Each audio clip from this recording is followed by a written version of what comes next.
a nuestra casa de estudio, los estudiantes, sino que también a un público más amplio a través de estos seminarios web.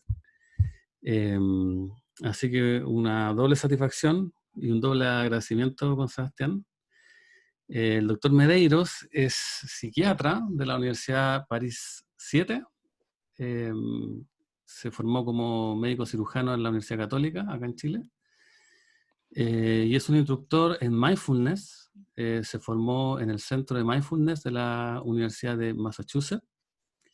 Actualmente es instructor y psiquiatra en la Unidad de Salud Mental en San Joaquín y también del Departamento de Psiquiatría de la Universidad Católica. Realiza clases también en la Escuela de Psicología en esa casa de estudio. Es investigador del Instituto Milenio para la investigación en depresión y personalidad, NIDAP.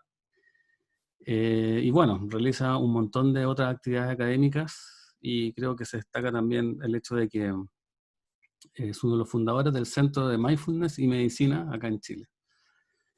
El doctor Medeiros hoy día nos va a exponer sobre una conferencia que tituló Explorando mecanismos de acción de la práctica mindfulness según vulnerabilidad individual. Así que sin más, profesor Medeiros, le reitero mi agradecimiento y lo dejo aquí ante los 180 espectadores que hay ahora. Muchas gracias. Ya, gracias Jaime y María Jesús por la invitación. Y no me dijeron que iban a ser 180 personas, parece que eran un poquito menos, así que me puse nervioso. Voy a tener que hacer un poco de mindfulness. Claro. No, está bien. Qué bueno que se haya sumado gente y espero que podamos tener un seminario entretenido, considerando la limitación, ¿no es cierto? Entonces, María Jesús, tú en algún momento me Sí, puedes ahora mostrar más o menos sí. quién está ahí. ¿Podría hacer eso ahora, como para tener una mirada Mira, general? tenemos ¿O lo tres dejamos para después? opciones de interacción. Todos pueden chatear, bueno, eso ya lo vimos, como han ido saludando desde los distintos lugares que se conectan.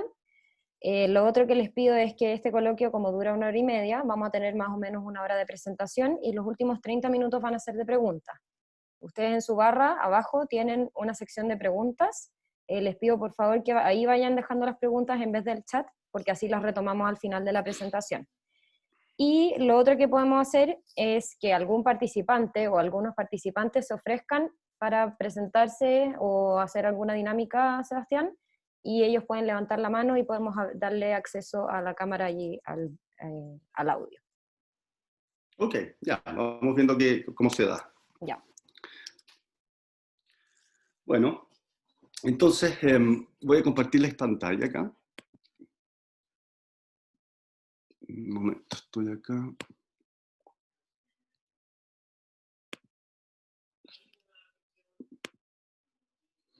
¿Se ve ahí? Sí, perfecto. ¿Se ve bien? Ya. Entonces, y entonces yo me veo acá al ladito. Déjame ver si puedo. A mi lado.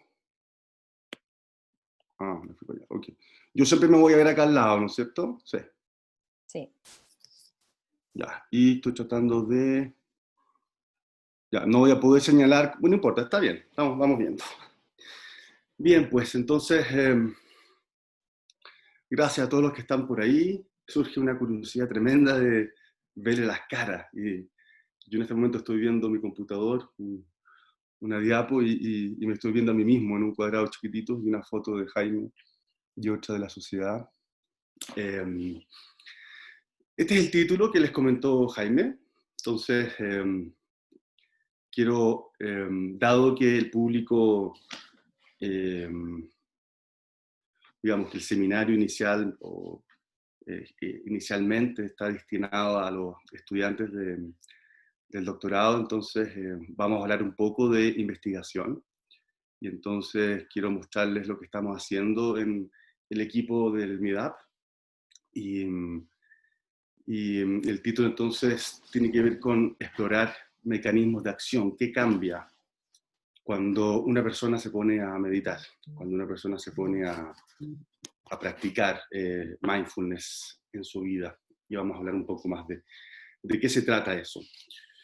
Y mecanismos de acción y al mismo tiempo tomando en consideración algo que nos parece importante, que es el terreno de vulnerabilidad de cada sujeto que decide incorporar mindfulness en su vida, ya sea como un complemento a un proceso psicoterapéutico o como una actividad de autocuidado o como una actividad de crecimiento, en fin. Y entonces les puse acá nombres del equipo con quien estamos haciendo estas investigaciones. Esto está Carla Krempen, Alejandra Vázquez, Pia Nietzsche, Manuela Pacheco, Candice Fischer, Nicole Cohen, Alex Ben, Carola Pérez, Guillermo de la Parra. De alguna forma los que estamos haciéndonos preguntas sobre esta temática y qué podemos aprender. Cuando se habla de mindfulness, hay tantas definiciones. Hay una definición que es la más conocida, que es la de Jon Kabat-Zinn, que es prestar atención a la experiencia del momento presente, sin juicios, con aceptación.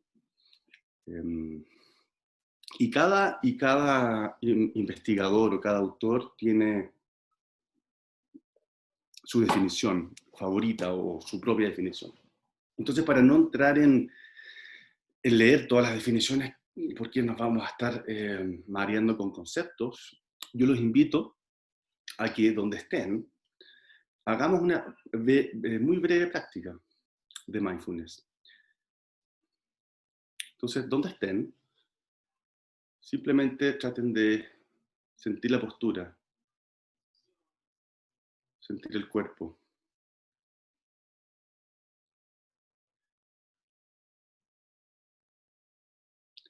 Entonces, sin necesidad de cambiar lo que están notando, solamente llevar una atención curiosa al cuerpo en este momento. Sintiendo el apoyo quizá en una silla, el apoyo de los pies en el suelo.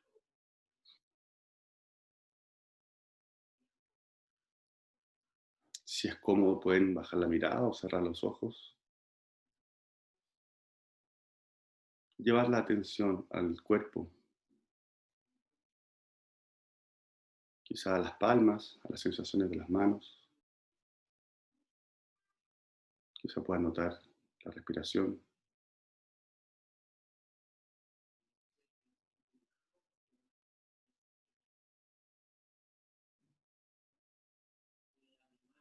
Entonces, junto con notar el cuerpo, qué está pasando, podemos tener una sensación, una experiencia de cómo está la mente en este momento.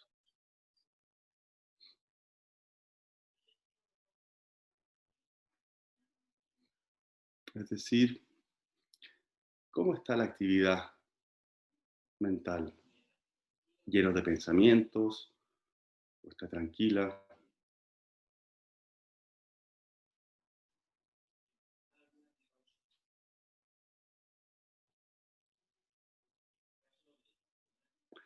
Y un tercer elemento que podemos chequear al detenernos, al parar, es cuál es el tono o la emoción de este momento. Entonces quizá podemos reconocer y permitirnos sentir alguna sensación de pena o de miedo o de rabia por algo que sucede, o quizá hay cierta confianza, cierta alegría, cariño.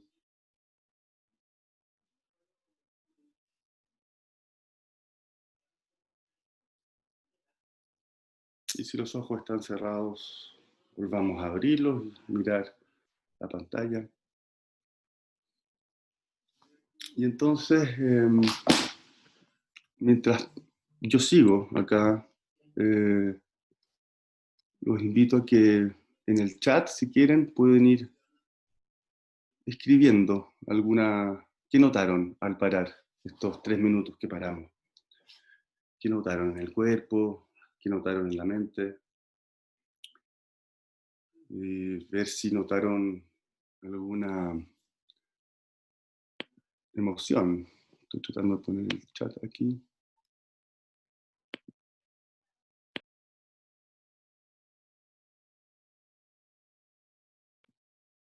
Ok, entonces vamos a ver. Aquí está el chat. Ok. Mayor silencio. Ok. La respiración muy consciente. Un dolor de espalda. Bien. Tranquilidad, paz. Estómago pesado. Sensación de no poder parar los pensamientos. Caos. Desahogo. Ok, ya. Ya. Bueno, chuta, harta experiencia que gana de poder estar ahí como para... Pero quizá la temperatura de mi inhalación en la nariz, tranquilidad, me costó, ya. Ok, entonces lo primero que me parece importante es, y así ir derribando algunos mitos de mindfulness, y lo podemos ver con los comentarios, con el chat, es que a veces al parar, al, al- al dejar de hacer, al detenernos,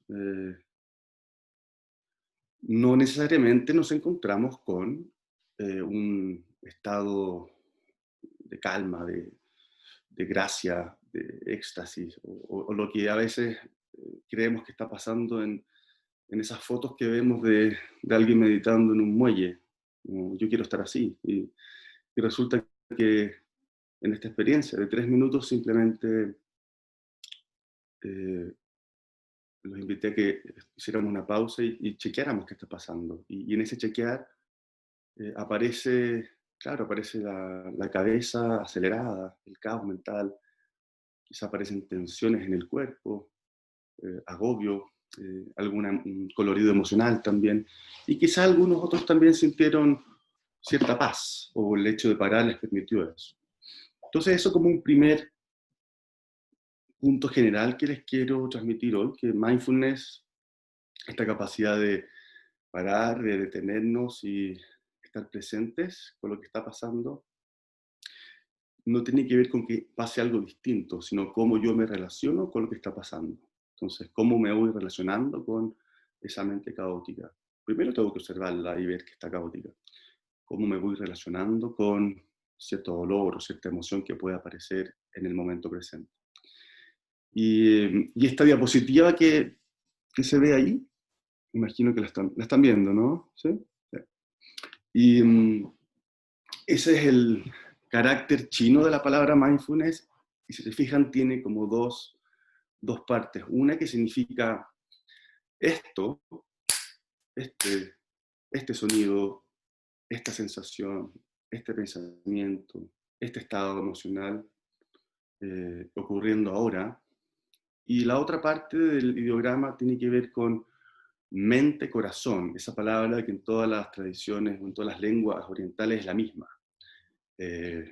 Chin, shin, que tiene que ver con no simplemente un ser conscientes y tener una especie como de cognición o atención mental de lo que está ocurriendo, sino esta cualidad que atiende con una actitud amable, esta cualidad que atiende la experiencia del momento presente, lo que está pasando ahora, desde el corazón, por decirlo así, con esta capacidad que todos tenemos en inglés la palabra es care, que es como de to take care, o atender, es como atender cariñosamente o amablemente la experiencia del momento presente. Y eso, como vamos a ver un poquito más adelante, es particularmente interesante cuando lo que tenemos adelante y lo que estamos invitados a atender es algo difícil, algo que duele a nivel afectivo, a nivel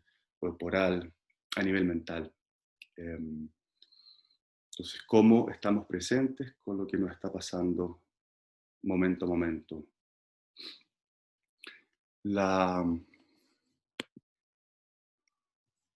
Quizá al parar, estoy tratando de quitar el chat ahora. A ver, María Jesús, quizá tú me ayudas a quitar el chat porque me bloquea un poco. Ay, sí. Tienes que cerrarlo con la cruz de arriba. porque yo no puedo cerrar tu chat, porque el mío está cerrado. Es que no veo mi... Ahí está. Está como invisible mi cursor. Dame un segundo.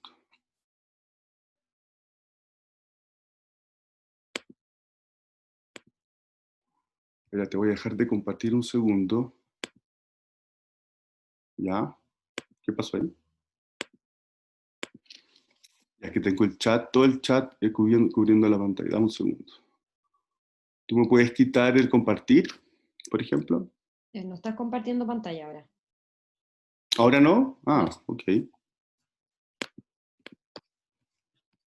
No. Va.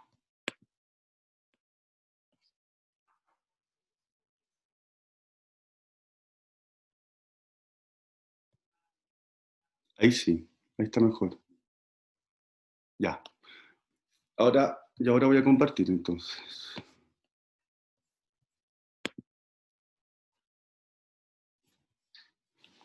No veo el cursor, fíjate. Sé que estoy como... ¿Estáis con Keynote?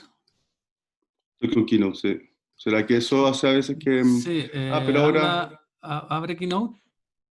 Ya, no, ¿Ya? ahí ya salí, fíjate. Ahí ya salí, espérate. Ya, Voy ponte a en abrir el Keynote. Zoom. ¿Ya? Sí. Y vas a preferencias de Keynote. ¿Ya? ¿Ya? Luego entonces, donde dice presentación de diapositivas, Preferencias de Keynote. ¿Ya? ¿Sí? ¿ya? ¿Ves dónde dice presentación de diapositivas? Tocas ahí, ¿Ya? ¿ya? Y en el segundo grupo de diálogos pones mostrar puntero al usar el mouse o el trackpad. Ah, perfecto. Ya. ¿Ahí? Sí, ese lo tenías en el de arriba, ¿verdad? No, estaba apagado, sí. Ya, ahí volvimos, ¿no es cierto? Ahí se ve. Ahí me ven ya. Entonces, ok. Entonces, la práctica meditación, mindfulness, de alguna forma nos muestra cómo vivimos siempre en un estado mental que se llama, o que han llamado como en piloto automático. Entonces, con la mente siempre puesta en el futuro, puesta en el pasado, evaluando, haciendo juicio.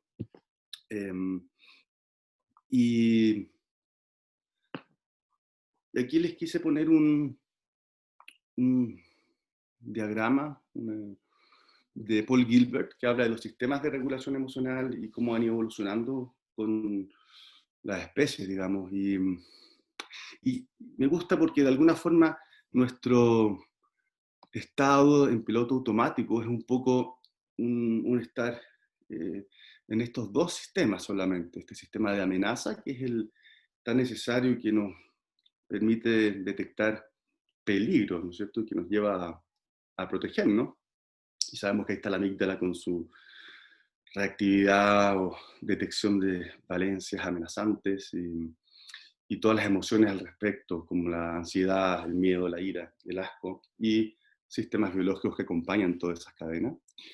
Entonces ese sistema, todos tenemos necesarios tener ese sistema, digamos, para que no nos pase nada, para seguir vivos, digamos. Y una vez que eso está de alguna forma resuelto, tenemos este otro sistema que es el de logro, el de dirigirnos hacia los recursos.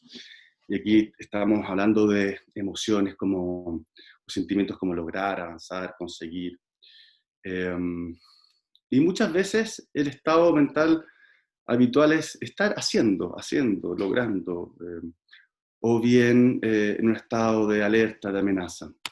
Cuando estamos en piloto automático, quizás no somos conscientes de que estamos en estos estados y no sabemos que tenemos los músculos tensos, no advertimos que estamos en un pensamiento quizá un filtro más amenazante o un filtro más negativo de la situación y estamos metidos ahí nomás atascados. O bien, muchas veces cuando estamos en el sistema de logro, haciendo sin parar, a veces es una forma de estar disociados quizás de nuestras necesidades o o evitando nuestra experiencia, sobre todo cuando nuestra experiencia es difícil o amenazante.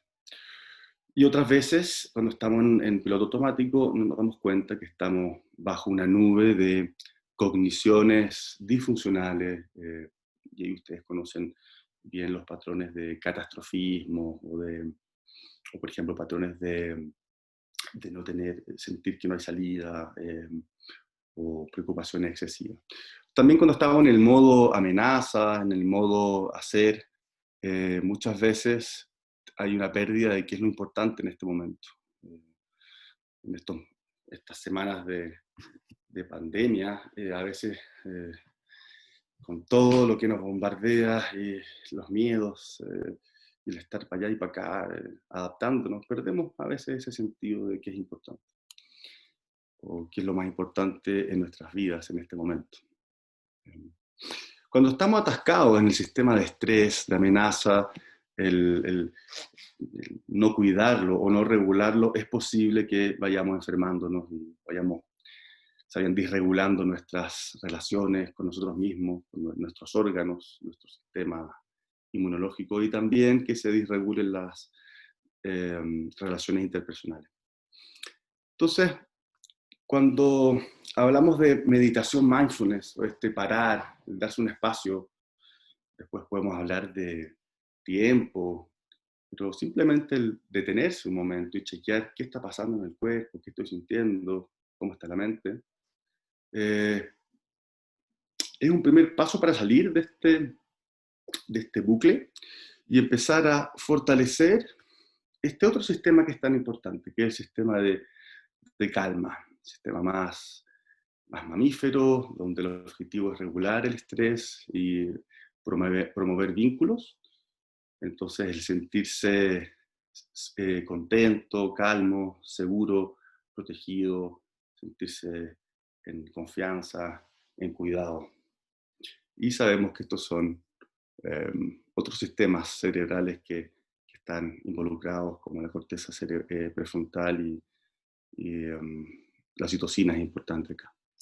Entonces, de alguna forma, las prácticas de mindfulness, el detenernos, tienen que ver un poco con fortalecer todo este sistema de atención a la experiencia, con esa actitud gentil que permite que se regule y que los otros sistemas no estén gobernando.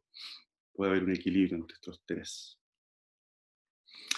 Y aparecen entonces desde hace ya más de 30 años más, distintos estudios que nos muestran de qué manera el parar, el detenernos, el atender nuestra experiencia, puede ser útil para la salud. Entonces, fíjense acá este gráfico, como parte aquí el 80, 84, 82, creo que fue el primer estudio, en donde a través de la evaluación de distintas intervenciones basadas en mindfulness, se empiezan a observar correlatos en psicología, en salud, en bienestar. Fíjense lo que pasa en el año 2010, de ahí en adelante ya hay un incremento exponencial. Esto termina en el 2018, este gráfico, donde ya estamos como en 1000 artículos al año en revistas, digamos, indexadas. Y entonces ya no se puede llevar la cuenta de lo que está pasando. Son como 100 papers al mes de distintos grupos. Y si uno desglosa lo que hay acá al interior de estas barritas, los distintos estudios, van a ser principalmente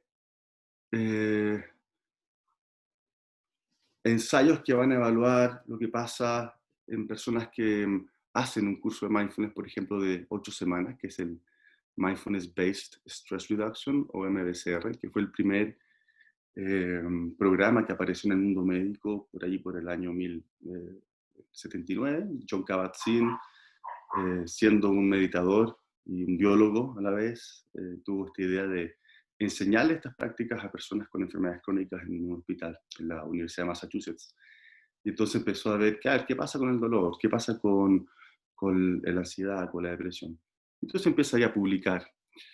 Y luego aparecen una serie de otras intervenciones, como las terapias de mindfulness basadas que están dirigidas a prevenir la recaída depresiva o de adicciones. Aparece el DBT, que enseña ciertas habilidades mindfulness y de regulación emocional a personas con trastornos límites de la personalidad o con mucha dificultad para regularse. La terapia de aceptación y compromiso. Y otra serie, ya que están terapias que incorporan también la práctica de la compasión y distintas adaptaciones. Y vamos viendo cómo los estudios son interesantes y empiezan a salir una serie de metaanálisis que dan cuenta de que habría evidencia consistente en depresión, en dolor, en trastornos adictivos.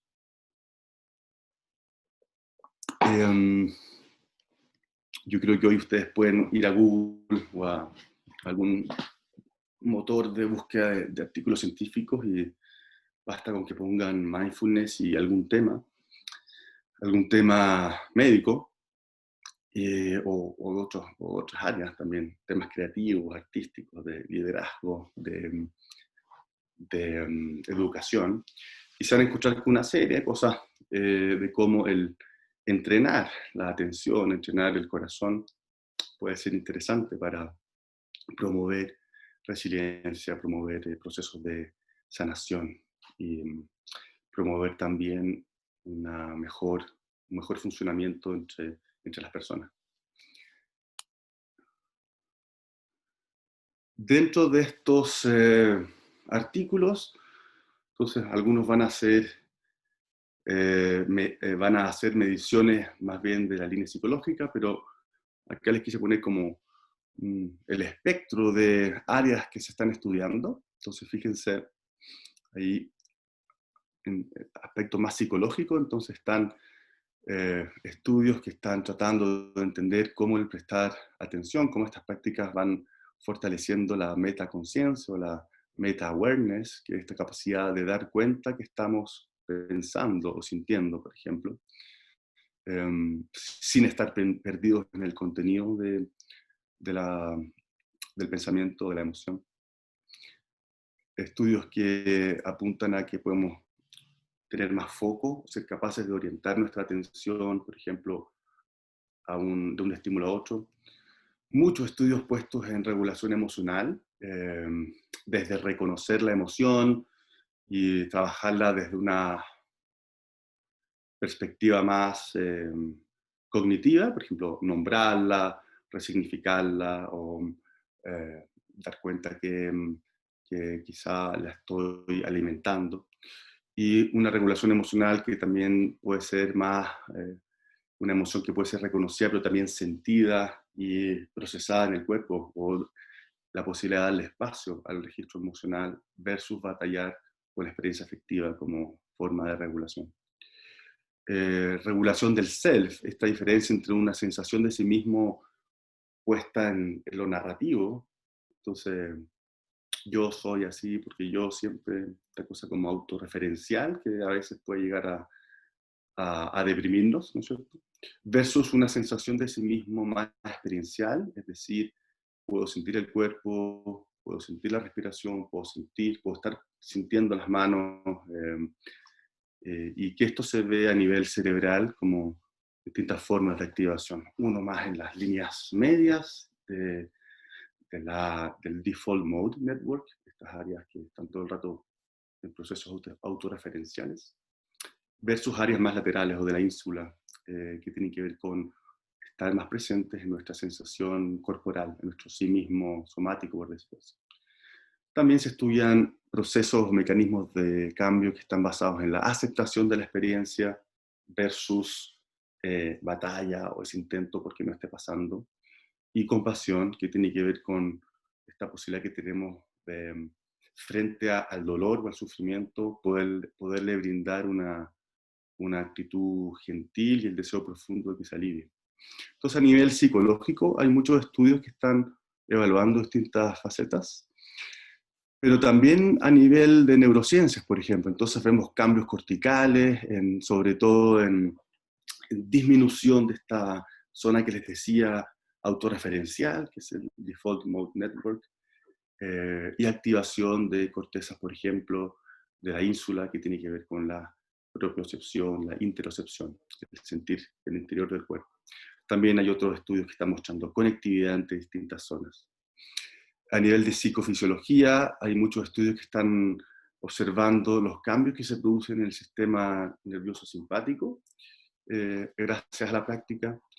Y a nivel celular, esto es más reciente, quizá de los últimos 5 años o un poco más, cambios a nivel epigenético, es decir, cómo nuestro estado mental va a proveer de un ambiente interno celular y molecular a nuestras células para que se expresen aquellos genes que son más útiles. Entonces hay un estudio muy bonito que muestra cómo sujetos que practican, hacen como un retiro de mindfulness de 7 horas y muestran cómo, por ejemplo, ciertos genes que tienen que ver con la inflamación se expresan menos. Ese tipo de cosas, como nuestro estado mental finalmente puede determinar el estado o el ambiente o el contexto celular para que se expresen moléculas de una línea más inflamatoria versus una línea más antiinflamatoria. Interesante ahora en tiempos de pandemia cómo nos cuidamos y cómo nos preparamos para un eventual contagio. Entonces, hay otros estudios que muestran que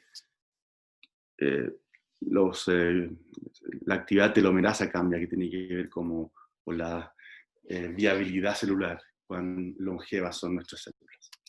Y así, ahora lo que les quiero mostrar es que por ahí, hace unos 5 años, empiezan a aparecer también una serie de efectos adversos.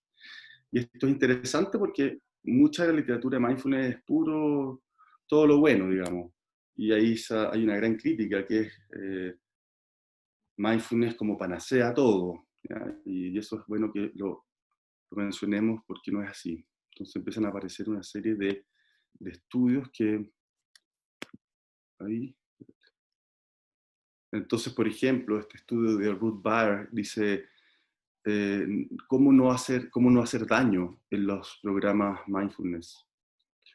Efectos no deseados. ¿Cuál es el lado negativo de la meditación? Este estudio es grande, que muestra distintos tipos de experiencias que pueden ser sentidas como amenazantes luego de o durante la práctica meditativa. Por ejemplo, este es para quién podría estar contraindicado un programa de reducción de estrés basado en mindfulness, ¿ya? Y eso nos lleva, esta introducción nos lleva a nuestras preguntas de interés en nuestro equipo de Hermidad. Entonces, la idea es la siguiente. Estamos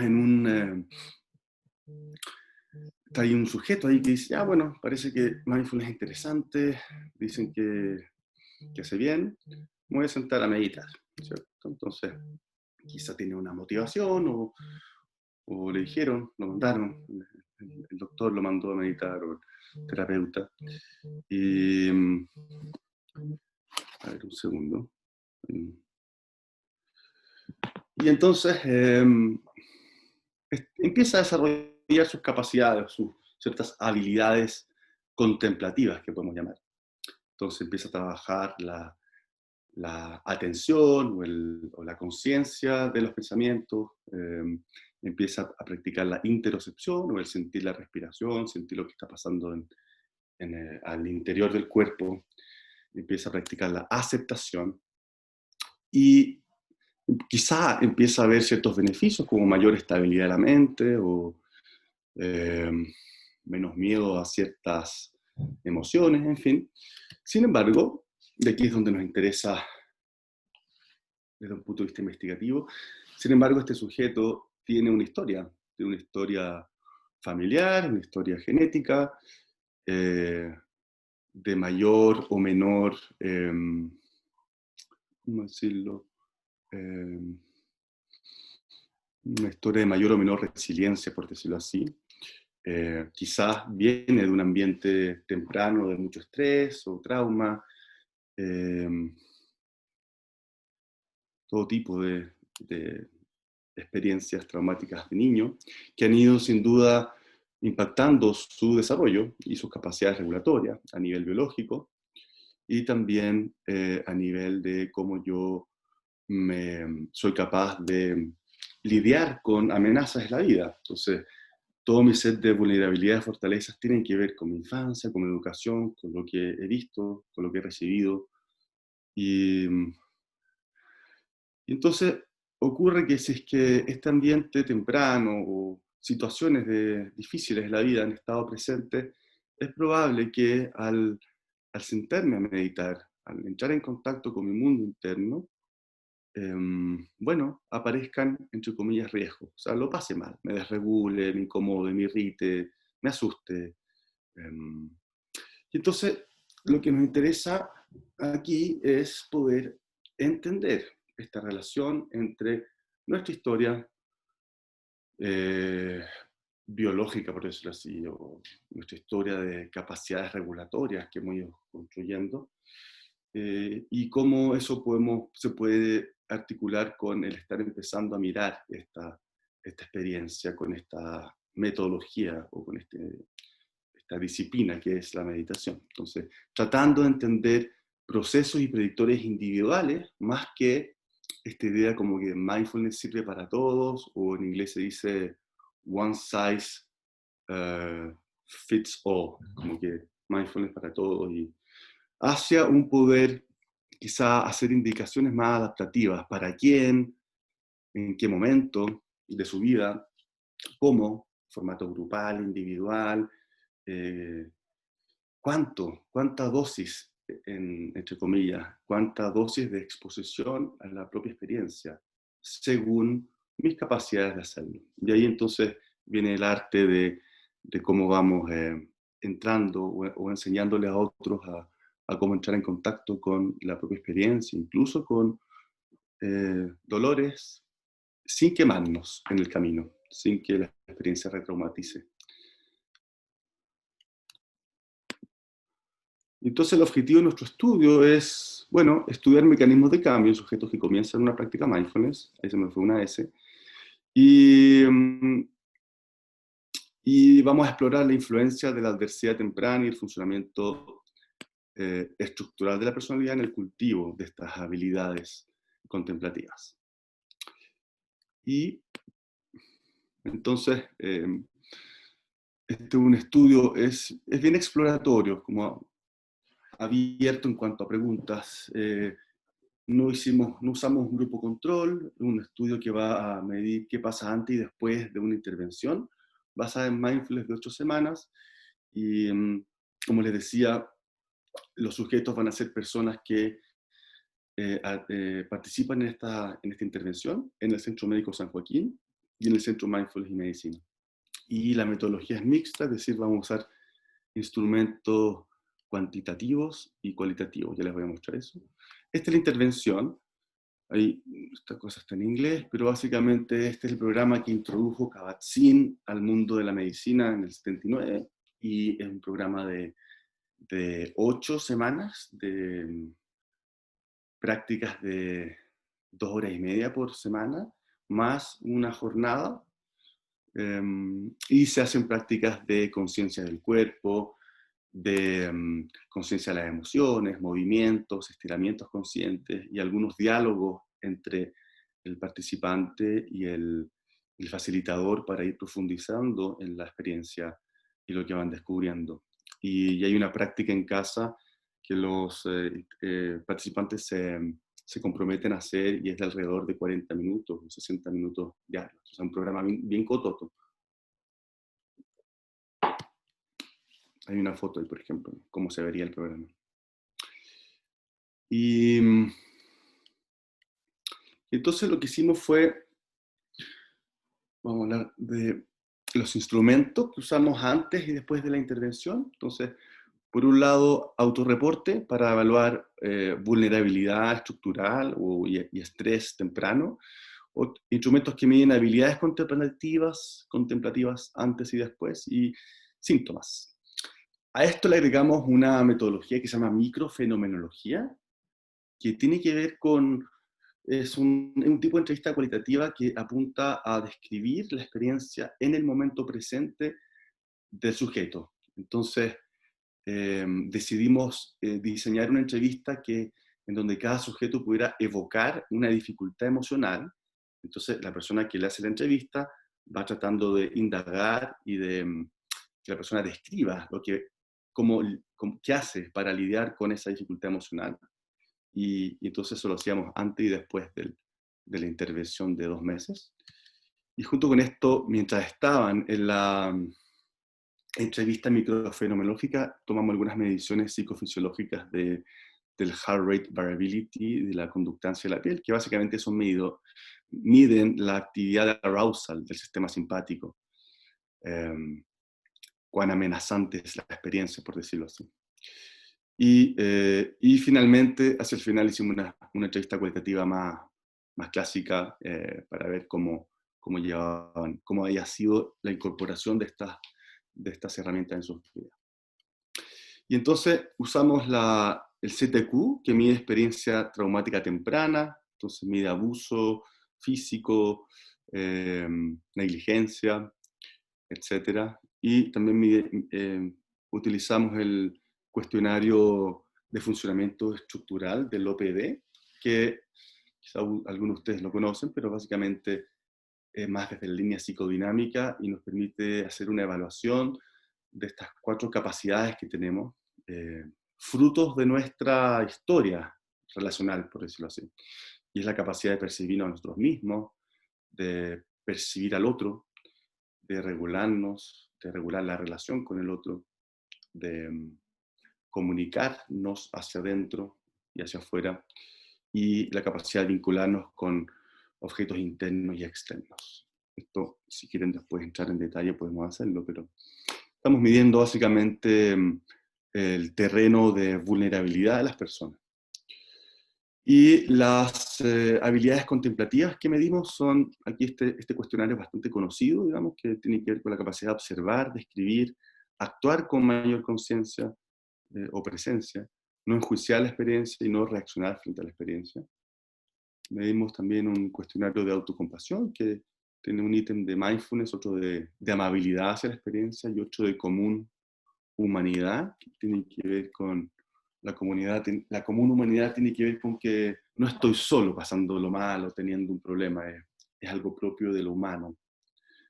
Y un tercer instrumento que utilizamos es bien interesante, se llama la escala de Maya, o de medición de conciencia interoceptiva. Entonces, tiene preguntas que tienen que ver con, por ejemplo, notar la incomodidad en el cuerpo, no distraerse de esa incomodidad o no agrandarla con preocupaciones, poder regular la tensión en el cuerpo, poder regular emociones y buscar un espacio calmo al interior, y tiene un ítem que es de confianza. Por ejemplo, siento que mi cuerpo es seguro, es un espacio seguro. En personas que tienen historias de trauma, el cuerpo no es seguro. El cuerpo tiene señales amenazantes que tratamos de evitar sentir. Y esta es la entrevista de explicitación o microfenomenológica, como les decía, en donde antes y después de la intervención, la persona que hacía la entrevista, entonces invita a que la persona evoque una situación difícil, un conflicto emocional, y luego viene una serie de preguntas que tratan de analizar la experiencia subjetiva vivida, pasando de esta cosa más reflexiva a una conciencia reflexiva. Entonces, preguntas muy sensoriales, encarnadas. Este tipo de metodología nace un poco de la línea de pensamiento de Francisco Varela, de poder poder validar la experiencia subjetiva de la persona que está en una metodología en tercera persona, por decirlo así. Una persona que está en un escáner o en un electroencefalograma. Entonces, a Varela le interesaba el diálogo entre qué observaba yo en la pantalla del monitor y cuál era la experiencia subjetiva de la persona. Es el proyecto de neurofenomenología. Y Y medimos qué pasaba en el sistema nervioso autónomo. Estos resultados son de un estudio piloto que hicimos hace unos años atrás también en mi edad. Y aquí lo que pueden ver, estamos viendo heart rate variability, que es variabilidad del ritmo cardíaco, que básicamente tiene que ver con que cada latido no tiene una distancia entre uno y otro siempre igual, hay una cierta variabilidad, y eso es sano. Entonces, a mayor variabilidad, eso nos habla de que hay una especie de flexibilidad en nuestras capacidades regulatorias.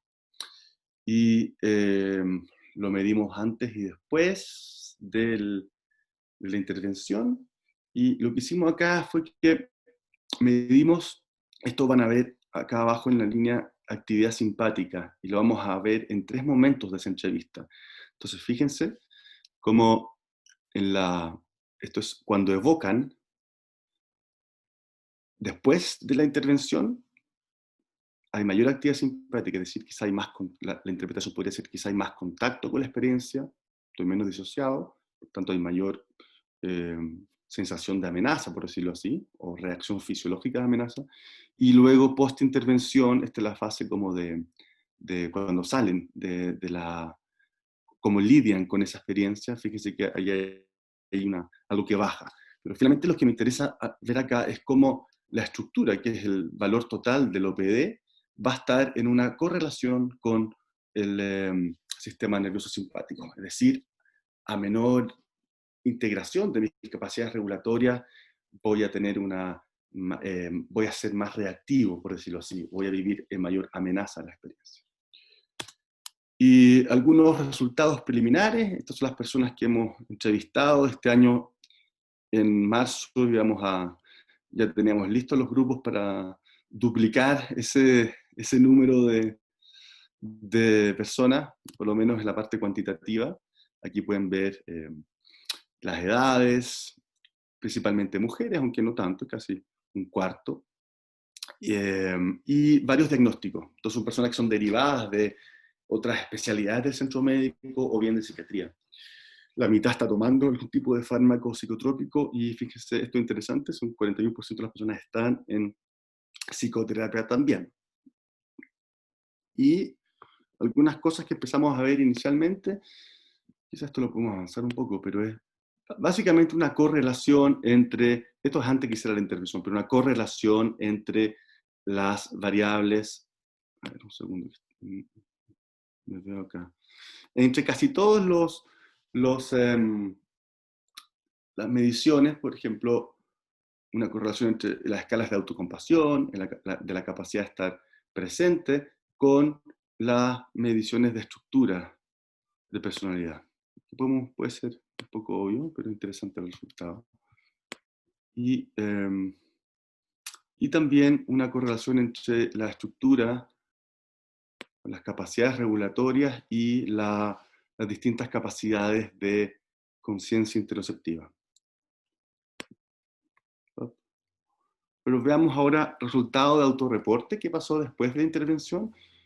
Ahora, nuevamente, esto es un grupo chico, pero sin un grupo control, o sea, no podemos atribuir directamente esto a mindfulness. Sin embargo, observamos ahí una disminución del OPD total. Esa disminución es significativa estadísticamente, al disminuir significa que hay un fortalecimiento de las capacidades autorregulatorias. Y eso mismo lo podemos ver acá por distintas funciones. Fíjense cómo hay menor aquí es más integrado, entonces mayor capacidad de autopercepción, de autorregulación, de regulación emocional. Y ahora lo que nos interesa a nosotros es cuál es la experiencia de la persona que está, esto es un test, digamos, pero cuál es la experiencia. Y de ahí el interés de articularlo con metodologías cualitativas.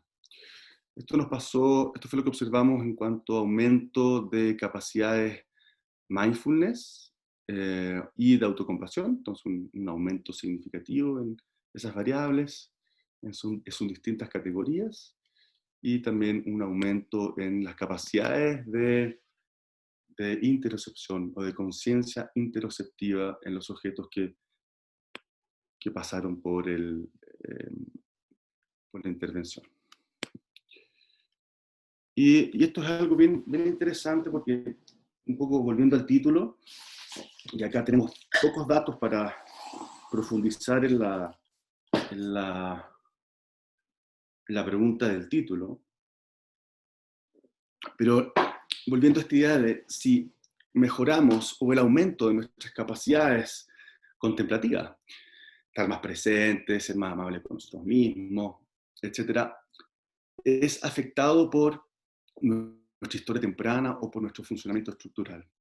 Y acá entonces hicimos una regresión múltiple y observamos algo que es bien interesante. Básicamente tiene que ver que el único hallazgo interesante que encontramos en una población, estamos hablando aquí de 25 personas, es que la mejoría en cuanto a autocompasión depende del funcionamiento estructural. ¿Ya? Es decir, en mi cuestionario de autocompasión final, si es que yo tengo menos niveles de funcionamiento estructural, esto va a depende más de la autocompasión inicial. Podemos hablar de eso después. Estas son las salas donde se hacen estas prácticas. Y María Jesús, tú me dices cómo estamos de tiempo. Tengo un par de diapos más. No, estamos bien. ¿Estamos bien? Ya, ok. Y estas son los resultados de la entrevista microfenomenológica. Entonces, fíjense ahí, esto es antes de la intervención, y aquí se describe lo que va pasando de forma diacrónica. Entonces, hay algo que es gatillado y que es ya sea comunicado o la persona se queda con eso, y hay un estado emocional resultante después. Y las categorías experienciales, y esta es la estructura sincrónica, entonces lo que se gatilla a nivel emocional es rabia, pena, desesperanza, frustración, dificultad para controlarse, tensión. ¿Se fijan? Eso es lo que gatillaba el evocar una situación difícil. Este era lo que hacían al comunicar o al aislarse. Fíjense cómo al aislarse quedaban con más rabia o se aislaba física y emocionalmente. Y el estado que quedaba después. Entonces, algunos se quedan más tranquilos, otros quedan ruminando, por ejemplo, o en un estado de pena, de miedo. Entonces, y después de la intervención, estos son 6 sujetos que le hicieron esta entrevista. Entonces, un análisis de la entrevista microfenomenológica. Y después de la intervención, entonces, se gatillan también una serie de emociones, o se evocan una serie de emociones al recordar la situación difícil. Sin embargo, todos los sujetos van a comunicar como estrategia, y lo que ocurre al final es bien interesante, que el estado emocional que queda después es un estado como de autocuidado o de self-care, donde se sienten más tranquilos, sienten que pueden hacer una pausa, van gatillando estos sentimientos de amabilidad hacia uno mismo. Y entonces, esto me interesa verlo ahora como una... Entonces aquí esto se llama estructura genérica sincrónica, cómo llegamos a este autocuidado, y básicamente nace de que las personas después de la intervención eran más capaces de sentir su cuerpo y sentir cómo estaban y qué necesitaban. ¿Ya? Y esto es importante porque en este automatismo quizá podemos perder contacto con, oye, ¿qué siento yo en este momento? ¿Qué necesito? Y eso lleva a la posibilidad de pausar, de ser amable con la experiencia que estoy sintiendo, y eso me lleva a una forma de sentimientos de alivio, de tranquilidad, de calma. ¿Ya?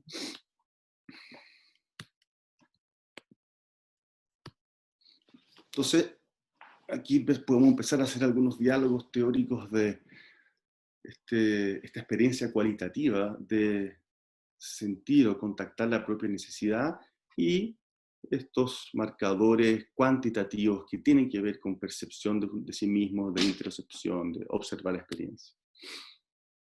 Cómo me comunico conmigo mismo, cómo me trato a mí mismo. Y entonces, para ir cerrando, el trauma o el estrés temprano y el funcionamiento estructural de la personalidad parecen correlacionarse con las habilidades contemplativas disposicionales, es decir, esas que traemos. Y tenemos entonces un interés en considerar este terreno de vulnerabilidad individual donde se van a introducir prácticas meditativas o mindfulness.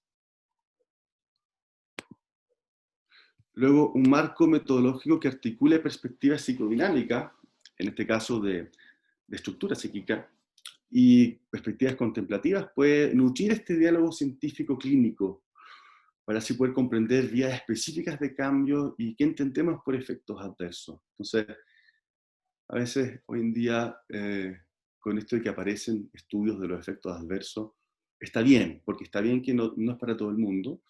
Podemos hablar después en la discusión de quién no debería ponerse a meditar o quién no debería hacer un programa de 8 semanas.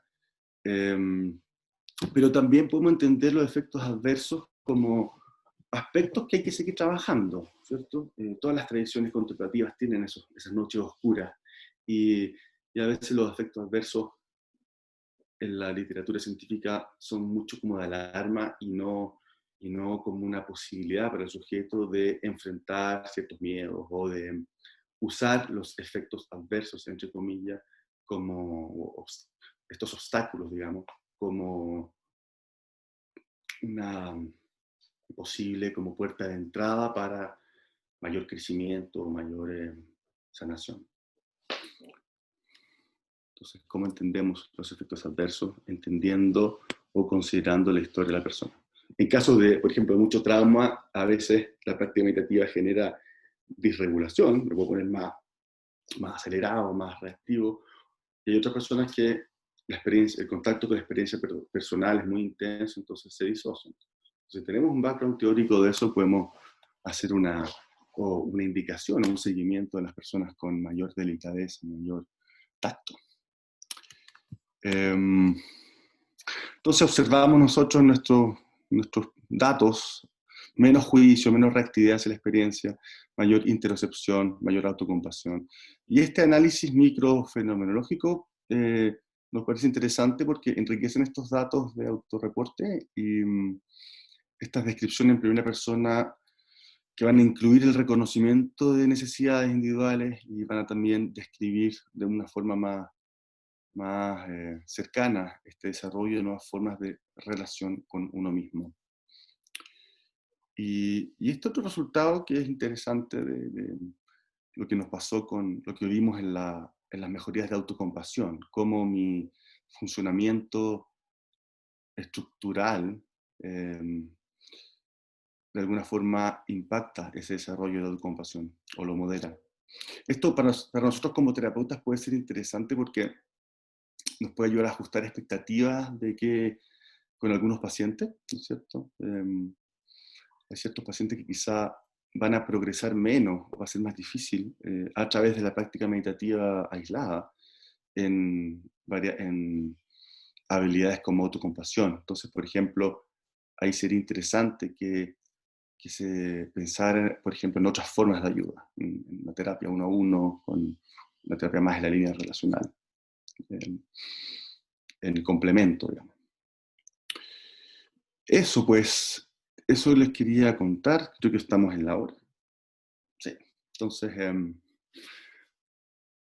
ahí les puse mi email por si tienen dudas, preguntas, pero me interesaría saber,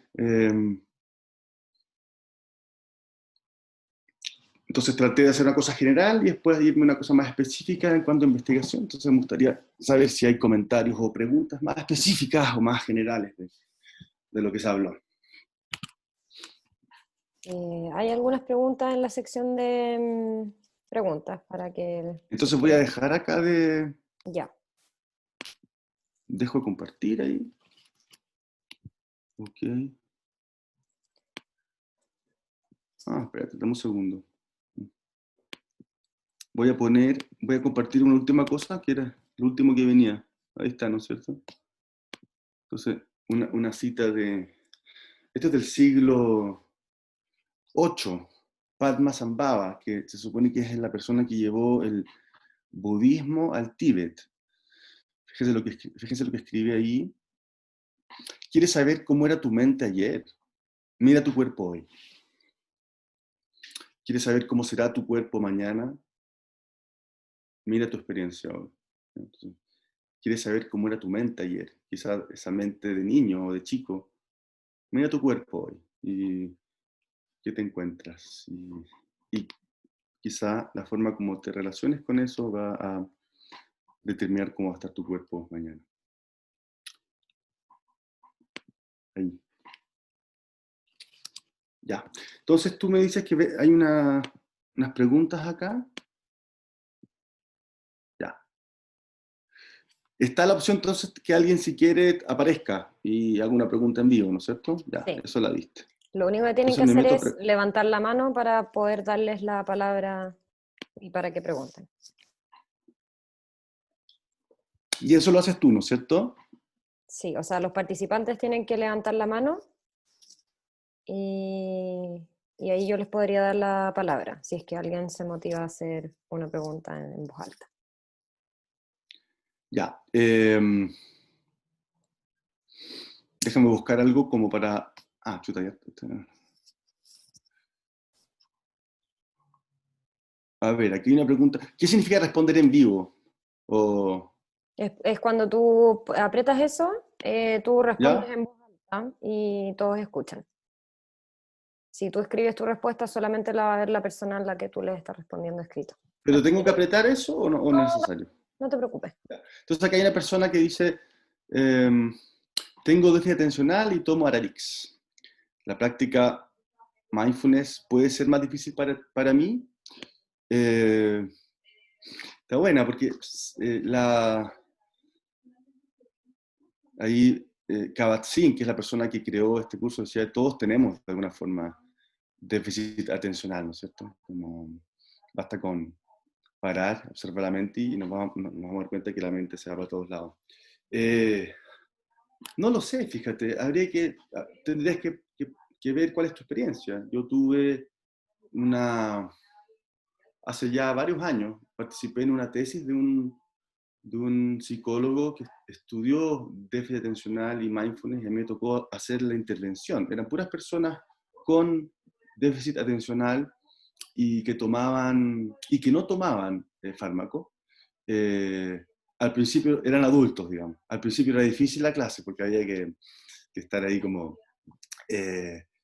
básicamente haciendo quizás prácticas más cortas, ¿cierto? Como no hacer como ya voy a empezar a meditar y voy a partir con prácticas de, no sé, 40 minutos, no.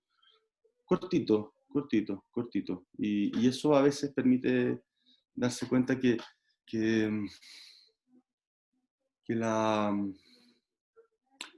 todos tenemos esta capacidad, ¿cierto? Cuando hay déficit atencional es muy importante el cuerpo. Usar anclas, entonces llevar la atención, por ejemplo, a las manos, a la planta de los pies, a la respiración si es que está disponible. Ofrecerle mucha ancla a la atención.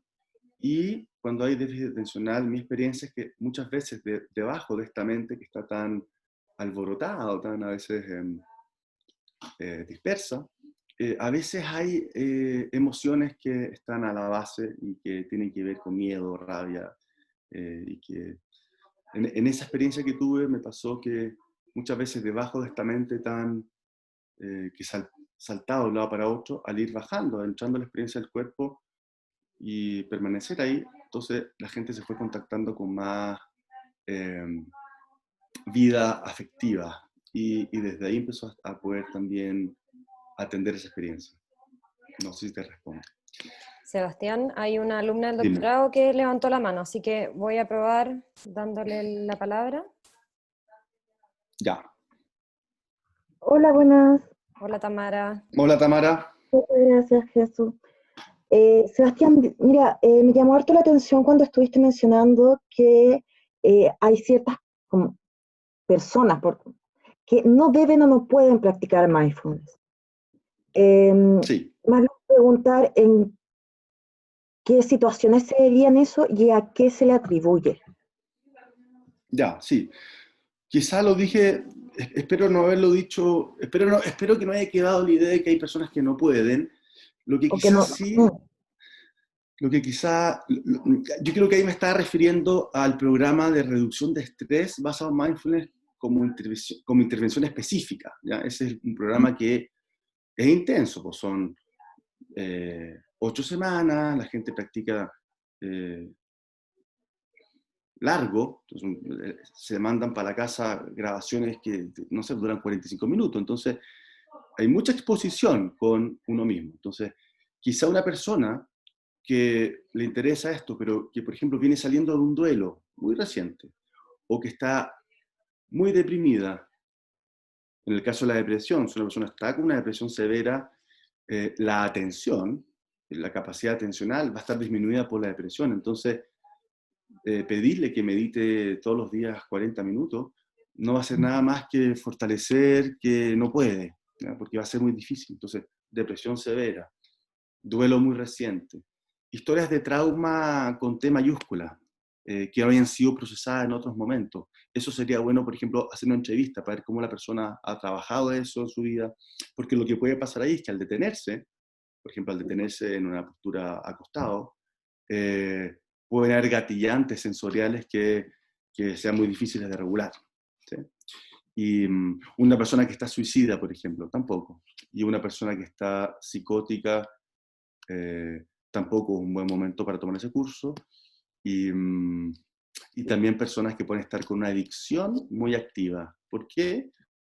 Porque podemos entender que la adicción, bueno, hay una experiencia ahí que no se está viviendo y que la sustancia la va calmando. Entonces, quizá puede ser muy brusco exponer a esa persona a su experiencia interna con esa dosis, ¿ya? Ahora, estamos hablando de una sola intervención mindfulness, hay muchas.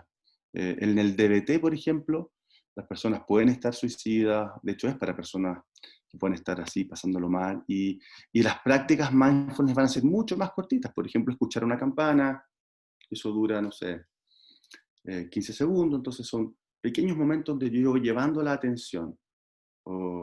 ¿Se entiende? Es un tema como de dosis de práctica. Y contraindicaciones formales, las que dije, son para el programa de reducción de estrés basado en mindfulness como intervención. Muchas gracias. Tenemos otra persona que levantó la mano. A ver, veamos. Sofía. ¿Aló? ¿Me escucha? Sí, Hola. te escuchamos. Bueno, primero agradecer. Sofía.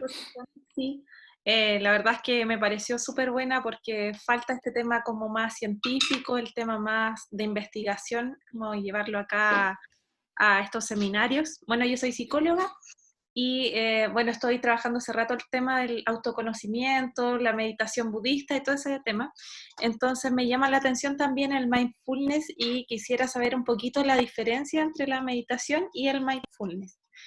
Y lo otro, si nos puedes recomendar libros muy relacionados con el mindfulness, por favor. Eso más. Ya, gracias, Sofía. Eh,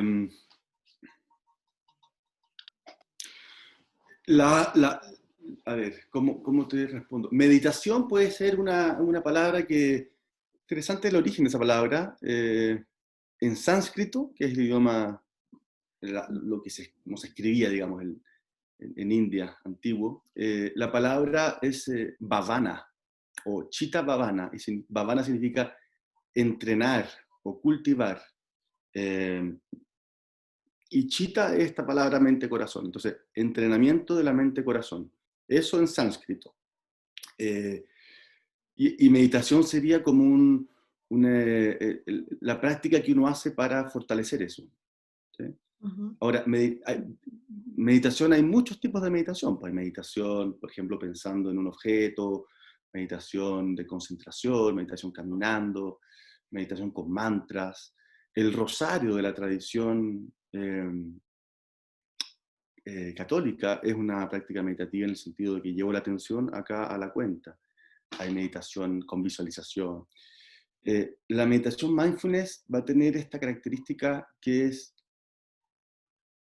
atender lo que está pasando en el momento presente tal cual es, ¿ya? Y eso está presente en muchas tradiciones contemplativas. cuando hablamos de intervenciones basadas en mindfulness, y esto que se ha ido incorporando en el mundo médico, lo que se practica ahí, ese mindfulness que se practica, es lo mismo que observas en todas las tradiciones budistas y en casi todas las tradiciones contemplativas. Lo que hizo Jon Kabat-Zinn en ese programa, y en los que han nacido después, es quitarle todo el componente religioso. Entonces, fue una habilidad que tuvo él de sacar como el ingrediente más importante quizá de las tradiciones contemplativas, dejando lo devocional afuera, para introducirlo a un público en Estados Unidos, estamos hablando en ese entonces, que no le interesaba ser budista y no le interesaba entrar en esa lógica, pero sí quería herramientas. Entonces, cuando tú hablas de prácticas mindfulness, están basadas de esas tradiciones budistas, por decirlo así, sin llamándolas universales nomás. ¿Se entiende? ¿Está claro, Sofía, o no?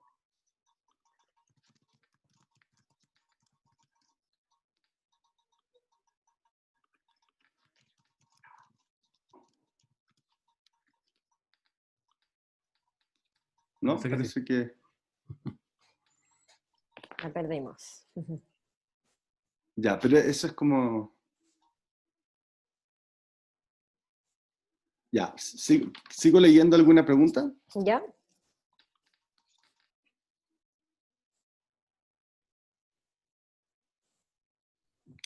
Esta está buena. ¿Cómo una persona regula su práctica de mindfulness y logra manejar un contexto personal o laboral adverso, aun cuando hay factores y variables que escapan de su campo de acción?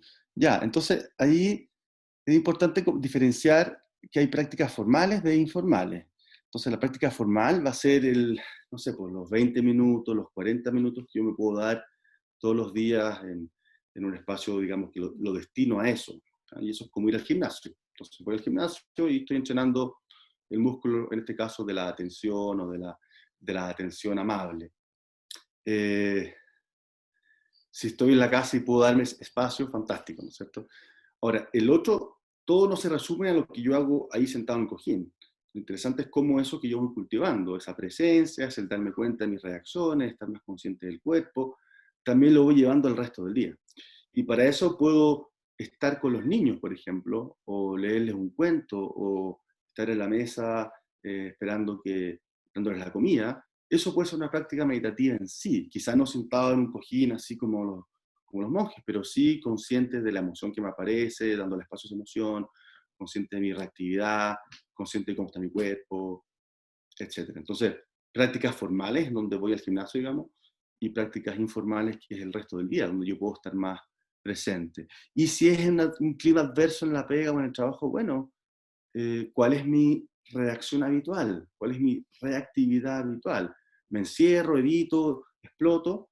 Bueno, si voy llevando mayor conciencia a esos patrones, puedo quizá, cuando estoy entrando en uno de esos patrones de, qué sé yo, interpersonales, reactivos, o conmigo mismo, porque me llegó un comentario del jefe, entonces puedo ser más consciente del patrón habitual y decir, a ver, puedo explorar, qué sé yo, con curiosidad y creatividad algo distinto. Como yo digo esto quizá de otra forma, o en vez de quedarme toda la tarde criticándome por por el comentario, digo, ya, ok, está bien, quizá no lo hice bien, normal, cómo me trato por haberme equivocado, en fin. Entonces, ahora, es difícil activar esos recursos en la vida cotidiana sin tener este entrenamiento, digamos, más formal, ¿ya? Ojalá que eso haya ayudado a la respuesta de alguien. Que todo esto era anónimo, entonces no sé quién era. ¿Podrías mencionar el estudio de las 8 personas que bajo meditación se logró evidenciar el estudio? Ah, ya. Están hablando de lo inflamatorio. Eso son varios estudios que están saliendo, pueden mirar, como mindfulness y inflamación, o mindfulness, estrés, inflamación, y entonces son varios. Black hace un review hace unos 2 años y básicamente muestran cómo personas van a expresar menos todas las moléculas que tienen que ver con la cascada inflamatoria, como interleuquina, factor de necrosis tumoral y esas cosas. Entonces, y la explicación que se da ahí es cómo un ambiente mental, no tan en amenaza, se traduce en un ambiente sanguíneo, por decirlo así, o celular, intercelular, quizá con menos marcadores de estrés, y el gen, los cromosomas que se bañan en eso, van a interactuar de tal forma que van a expresar proteínas y moléculas más en la línea antiinflamatoria. Y sabemos que la inflamación y la microinflamación hoy en día en medicina es la base de todas las enfermedades crónicas y estas enfermedades que tienen que ver con la hipertensión, diabetes, en fin, todas esas cosas. ¿Te puedo hacer una pregunta yo, profesor? Claro, sí. Espérate, esta cuestión yo creo que no escucho muy bien. Voy a sacarme esto. Dame un segundo. Vale. Ya. Dame un segundo que voy a desbloquear esto. A ver, háblame. Hola, profesor. Ahí está. Sí. Sí, ya.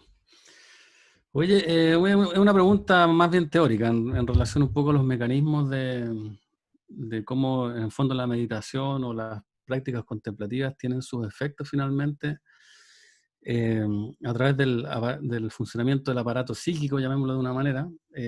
Estaba leyendo hace un tiempo y estaba buscando unas cosas en un libro y me acordé de esto, que hay un libro que se llama Tiempo Presente Permanente, este libro. Ah, no. Ahí espérate, ahí, Sí. ya. Te lo recomiendo, es un libro súper bueno que lo escribió Susan Corkin. Susan Corkin es una psicóloga que era la que hacía todas las evaluaciones neuropsicológicas de este paciente amnésico HM, que es un paciente muy famoso en la literatura de la neuropsicología porque perdió toda su capacidad de estar conectado con sus recuerdos y vivía permanentemente en el presente.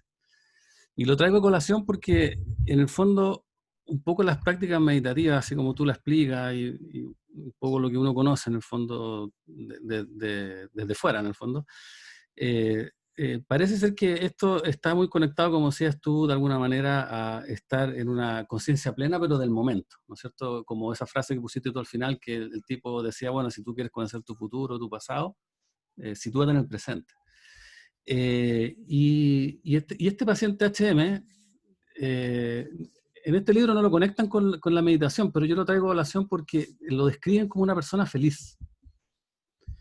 Una persona que al estar conectado al presente, todas estas emociones, ¿no es cierto?, que se conectan con la memoria, que es la ansiedad, ¿no es cierto?, por algo que puede ocurrir, o la tristeza por algo que ocurrió, ¿verdad? Es decir, la mayor parte de las emociones negativas en realidad tienen un componente que depende de la memoria. Entonces, cuando tú te conectas al presente, todas esas emociones conectadas a la percepción del tiempo, en el fondo, se desaparecen de alguna manera. Entonces, mi pregunta iba por ahí, en el fondo. ¿Hay alguna descripción? Yo sé que algo tú dijiste, ¿no es cierto?, cuando hablaste del modo por defecto y qué sé yo. ¿Hay algún estudio que muestre la relación de mindfulness y los procesos de memoria? Claro, y ahí es interesante como las memorias implícitas también, ¿ah? Y estos, por ejemplo, sesgos negativos, cognitivos negativos a través de los cuales vemos la experiencia futura o presente. Entonces, ahí, eso se puede empezar a observar, ese sesgo negativo. Es muy interesante cómo los estudios están mostrando eso a nivel también científico, o sea, neurocientífico. Ese paciente, bueno, interesante ahí. Claro, yo no lo conozco en detalle para ver qué áreas no estaban funcionando, pero ¿cuánto sufrió? Eran lesiones, básicamente, eran bilaterales, porque en el fondo lo lesionaron por un tratamiento de epilepsia, en el fondo. Y lo lesionaron bilateralmente en zonas que son principalmente el hipocampo y parte de la amígdala. Esas eran como las zonas... Claro, bueno, sí, sí. Entonces, interesante ahí cómo quizá su actividad mental no se iba al pasado y al futuro. ¿Cuánta energía consumimos tratando de editar el pasado? Bueno, o sea, y lo que me dijo, lo que yo le pude haber dicho y por qué me lo dijo. Entonces, ahí hay mucha rumia que pesa, ¿no es cierto? Lo melancólico, lo depresivo tiene mucho que ver con esa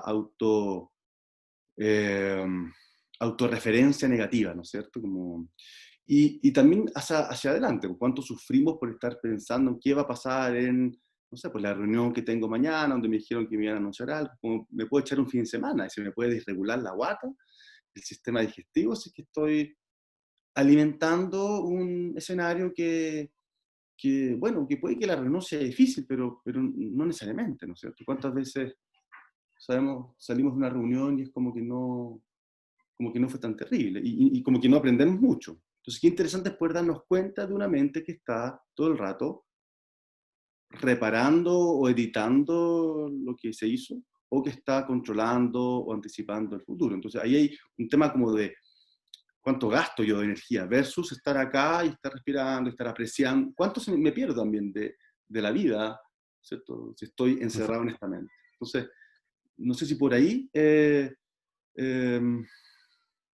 las memorias más procedurales de cómo yo me relaciono con una emoción difícil, porque al principio decíamos que estar en el presente no necesariamente estar en paz, quizá también estar en el presente puedo ser más consciente de una emoción difícil, pero la memoria implícita de cómo yo he aprendido desde chico a relacionarme con lo adverso, puedo empezar a mirarla. Entonces, si el patrón es de resistencia, de batalla, de enjuiciar, de hacerle el quite corporalmente, entonces yo puedo empezar a ir cambiando estas formas procedurales de estar conmigo mismo, y que van a estar más basadas en una cosa más corporal, más amable, más despacio, más sí, por ello yo creo que también el sistema de memoria podría estar jugando un rol, digamos. Sí, de hecho, volviendo Personas que han tenido experiencias traumáticas, la relación con su experiencia interna es de amenazas. O sea, todo lo que está pasando acá es amenazante. Entonces, vivimos o viven disociados. Entonces, ¿cómo empezar a darle espacio a la experiencia interna de una manera distinta a al patrón que tenemos? Sí, de hecho, volviendo al caso que te mencionaba del libro, que mencioné a su vez, una de las cosas que explicaban ahí justamente es lo que tú mencionas, que había como una disociación entre una memoria semántica y una memoria más emocional, en la cual la memoria emocional estaba más conectada justamente con condicionamientos, ¿verdad? Más que a el recuerdo activo de la persona voluntariamente trayendo a su mente algo, ¿entiendes? Entonces, cuando esos condicionamientos eran de situaciones que habían generado emociones negativas, él en ese momento se encontraba en emociones negativas. Pero si tú lo dejabas sin una situación que condicionadamente le activara emociones negativas, él siempre volvía a un estado positivo. Por eso te lo mencionaba. Súper bien, dejé en el chat el libro, por si lo quieren mirar. Buenísimo, ya. Sebastián, yo creo que tenemos tiempo para una pregunta más, si les parece ¿Hay bien. alguna mano o yo? Chuta, acá hay hartas preguntas, hay como 30. Leí principalmente hay hartas personas preguntando por mindfulness en la infancia, qué estudios hay de infancia y en Ya. quiénes no se podría aplicar esta práctica. La segunda, ¿en quién no se puede aplicar? O sea, todos tenemos, a ver, ¿cómo te respondo eso? Todo el mundo puede detenerse y ver qué está sintiendo y ir trabajando ese camino, ¿cierto? Repito lo que dije hace un rato, quizá una intervención muy de mucha práctica y de prácticas largas, quizá no sea ideal para empezar si es que estoy pasando por un momento muy difícil de duelo, psicótico, suicida o mucho trauma, ¿ya? Pero cosas más chiquititas se puede, pausas más cortitas, ¿ya? Y la otra pregunta de niños, sí, de niños está saliendo mucho. Y yo creo que de niños hay no solamente como aplicaciones clínicas, pero lo que está dándose es más a nivel de educación. Cómo desde niños aprendemos a estas habilidades socioafectivas, ¿no es cierto? Y ahí, por ejemplo, el rol de la escuela es muy importante, como quizás. Entonces, hay muchas intervenciones que llevan esto al colegio y es parte como de un currículum de desarrollo de habilidades para la vida, ¿no es cierto? Y de reconocimiento de lo que me pasa, regulación emocional desde muy chico y también estas habilidades prosociales, qué le pasa al otro, qué necesita el otro. Yo diría que los niños son más intervenciones educativas o preventivas, si bien hay algunos estudios más clínicos, pero yo diría que por ahí va la línea y me parece fantástico. Sí. Habría que fortalecer toda esa iniciativa. Bien. Muchas gracias, Sebastián. Sí, bueno, Sebastián, te agradecemos profundamente tu presentación, muy interesante. Siempre es grato tener a alguien que deja conocimiento, pero también muchas ideas para seguir uno estudiando, leyendo, desarrollando. Así que bueno, espero que haya sido también una buena experiencia para ti. Muchas gracias a todos los que participaron, que estuvieron de oyentes hoy día. Y no sé si quieres decir unas palabras finales o estamos ok. Muchas gracias a todos los que estaban por ahí. Es difícil como no sentir digamos, el público. Lo sentí al principio cuando pregunté sobre la práctica, porque ahí como que hubo harta interacción. Y ahora con las preguntas me quedo súper en deuda, pues me gustaría como de repente poder grabar esto y leer las preguntas con tiempo, porque sin duda que esto genera, y es la idea, que genere justamente no tantas conclusiones, sino ¿qué es esto? ¿Qué es esto? Estar prestando Exacto. atención, ¿qué fácil lo hacemos? ¿No? Bueno, Muchas sí, gracias a nosotros ustedes por podemos la mandar las invitación. preguntas. Ya, pues. Súper. Súper bien. Gracias María Jesús por la organización también. Gracias a todos por conectarse y participar, y gracias, Sebastián. Ahí también te podemos mandar las preguntas sin problema Para para que tener las un puedas ver. poco, Sí. para captar un poco la repercusión en el público. Eso, muchas gracias. Súper. Chao chicos, que estén muy bien. Chao.